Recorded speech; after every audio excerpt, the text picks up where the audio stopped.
Welcome, everybody, to Navigating Change, the podcast from Teibel Inc. My name is Pete Wright. I'm here with Howard Teibel. Howard, how are you, my friend? Pete, I'm great. It's been a while since we've had a chance to do this. It's been way too long. Way too long. I'm up nights wondering why hasn't Howard called me to do a podcast. So what are we talking about? That's a very good question. So we've got another great big event that you're going to be you're going to be doing your thing at this. You're going to be joining the NCAA. This is a big deal. Well, it's really exciting because at the NACUBO Annual Meeting this July, they have dedicated 2 days to bring NCAA athletic business officers together to focus on how they can bring strategic planning to their athletic divisions. Oh, right. Okay. So you're not actually going to be playing anything.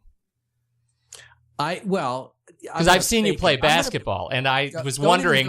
I was wondering why would they? Why would you? I can throw football better than you can even believe, Pete. Let's not go there. All right. Stay focused now, Pete. I'm on it. I'm in it. My head's in the game. Here's the thing. So they're going to be talking about. You've got these athletic business officers. Your audience of athletic business officers. What is the function of these business officers? And tell me a little bit about the audience that we're going to be talking to.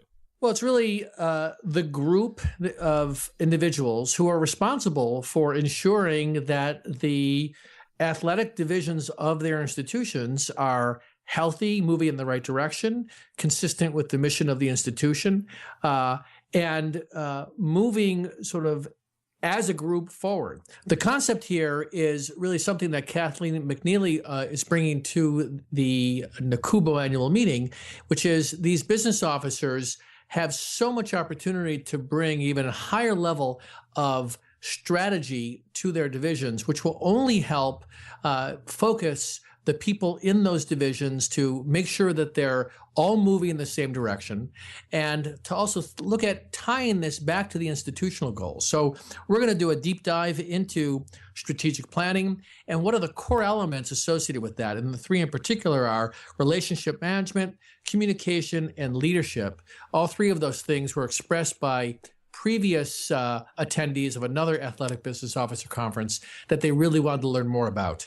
You know, it's a fascinating area that you're getting into, particularly with this audience. It's something you and I have talked about before on this show. It's this idea that, you know, from a strategic perspective, when you get everybody on the team operating not as a functional asset but a strategic asset, you know, sort of going beyond the boundaries. I like the way you put that Kathleen had said, you know, you can contribute more than your functional area. I think that's a very powerful thing to address at a session like this. And I'll tell you something, the reason this is so important, because I think what's true for everybody today, is there's a reality that everybody's focused on keeping the trains running, and I think athletic business officers has their hands full in itself. In some sense, this is a stepping back, looking at the big picture, and it does require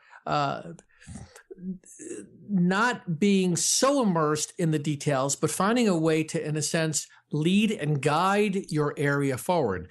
And that's something that is hard for anybody to do today because we have more than we can handle just in our day jobs. So strategic planning is obviously a key element, a key objective of your time with these business officers. Why do they need to come to a session like this? I mean, aren't there templates that we can just dive into, that we can download off the web and fill in the blanks? You know, there's great templates. You could just take a template right out of Word and say you're done. Well played. You know that, I know that. However, here's what's interesting about, because I've done a lot of work with strategic planning at all levels, whether it's at the board level, at the VP level, and then at the divisional, departmental level. Strategic planning is really about a conversation. And if you think about what are the elements of strategic planning, it's mission. And until we talk about mission, I mean, we got mission on a piece of paper on the wall and everyone looks at it. It looks nice. It, got the nice flowery words. But really, there's something behind those words. They were intended to really point to something important. There's a vision. There are the values. And then ultimately, the most important thing with a strategic plan is what are those goals that you're trying to accomplish in the short, medium, and long term. So there's a framework of approaching strategic planning that we're going to get into, show some different examples, but ultimately, in the end, it's going to be about the business officers taking some of these ideas back and really weaving them in through building relationship across your institution, finding ways to increase the level of communication between them and the people that they need to extract these goals from. And finally, ultimately, if you're doing that, you're demonstrating a certain kind of leadership, really leading from your seat. And we're going to take apart each one of those, relationship management, communication, and leadership, and see how those tie to strategic planning. Can you talk a little bit more about this leading from your seat and how that applies to what we were talking about earlier about this idea of being more than your functional role? Well, it's an interesting question you're asking because there's leading from your seat because you have the authority and people have to listen to you. And then there's leading from your seat because you have something to say, whether you have authority or not. And my experience in large institutions, whether it's higher ed or independent schools or nonprofits, whatever the institution is, too often people don't see themselves as leaders of moving something forward. So everyone's sort of looking around saying, all right, somebody else is going to take this forward, but not me. And one of the things I'm observing is more and more people, when they get it, they realize they're the ones to move this thing forward. And then if they don't do it, it's not going to happen. And in particular, for business officers who are both at the institutional level, the vice president for finance or the CFO or the chief business officer, and then at the divisional level of athletic business officers, these individuals probably have the greatest influence because they know the data better than anybody about what can happen and what can change. So the language that's happening here and the language that's being learned across this country in the business officer space is how to actually translate these ideas, these financial ideas, into action so that they can move these strategic plans forward.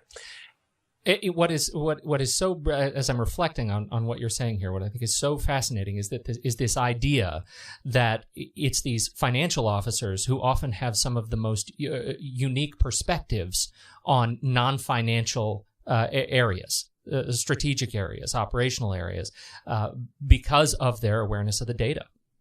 And, I'll tell you something, they've never really been asked to step forward.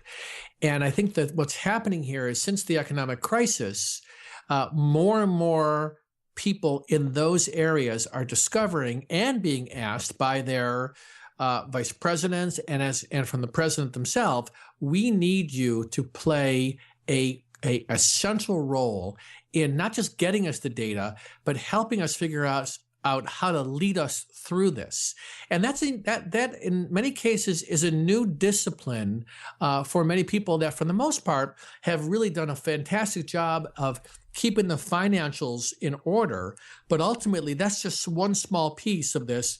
So the whole intent of this is to open this up wide and say, here's an opportunity for you to take back and influence direction in a way that you may never have before. And that's what we're going to focus on at the conference. Oh, that sounds like a wonderfully rich conference. It's one of the things that I think, when you look at what you do in your role in this and you look at what strategic planning is, as a function, it's something that really happens as an outgrowth of working together in a space that is, constructive and organic. And what you do in leading this process forward, and I'm not just saying this because I love you, but what you do, what you bring to the table here is that space, and so I think these folks are in for a great and fantastic 2 days, 2 sessions with you, and rethinking their role in strategic planning. Well, thank you, Pete. I'll take a compliment from you any day. Anything else we need to say? Do we want to share the details of when your sessions are? Is that is that published somewhere? Should we keep our mouths shut on that for a little bit? No. Well, the event, and I'm sure if they go on the NACUBO website or the people that are going to be potentially listening to this podcast are receiving materials, but it's July 14th and 15th, and it's going to be they're really going to be going through a much broader 2-day experience. What I'll be doing with them is really going to be some on day one at 2:00, July 14th, and then we're going to come together towards the end of day 2. And the intent of that is really to pull everything together, and they're going to walk out of these events, or by the end of these 2 days, with an action plan. I mean, that's really the intent here, is that it's about changing behavior, and it's about being able to take back something practical to their institution so they can move this conversation forward around being relevant for their institution.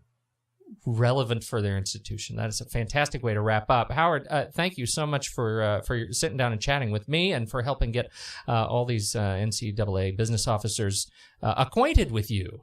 Well, I'm very excited. So, by the way, what sport did you play in college? Oh, silence. I played squash. Oh, no, here we go. Yes. You know what? I don't need the laundry list. And I played... Here we go. Interim tennis. Interim tennis. All right, I'm not going to tell you mine. I got nothing else. I don't even want to go there. You've made this space very uncomfortable. Howard Teibel, thank you so much for your time, folks. We absolutely look forward to seeing you at the NCAA sessions with Howard Teibel, July 14th and 15th. This very fine year. And if you want to learn more about Teibel Inc., you can head over to TeibelInc.com. You can subscribe to this podcast for free and listen to some back episodes of Howard's wisdom on change and strategic planning and leadership and communication and all these great things that you're going to be learning more about next month.